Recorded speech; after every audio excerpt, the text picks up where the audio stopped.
Subscribe and download over 1 million code snippet including this tutorial from codegive.com, link in the description below. Title, Python Thread Return Value Tutorial.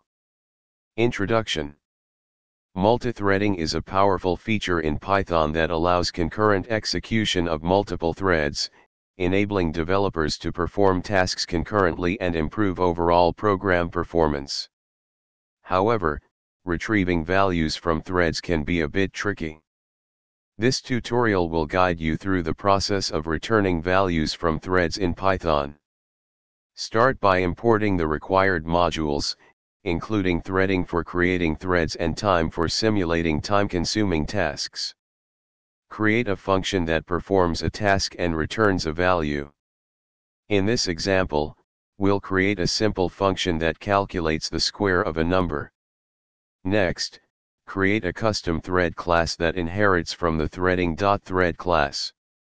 Override the run method to execute the desired function.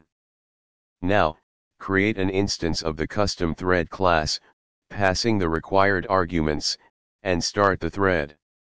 Use the join method to wait for the thread to finish its execution before retrieving the result.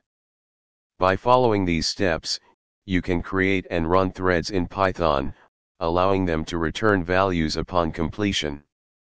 This tutorial provides a basic example, but the same principles can be applied to more complex scenarios. Keep in mind that while multithreading can improve performance for certain tasks, it may not be suitable for all use cases, and considerations such as the global interpreter lock, GIL, should be taken into account.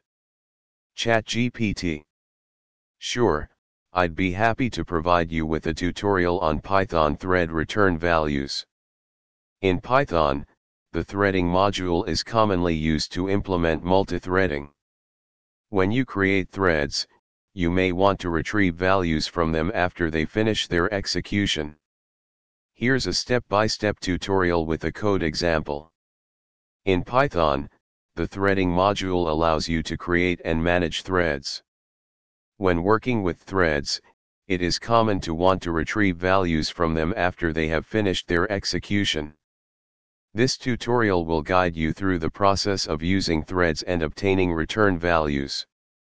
The first step is to import the threading module.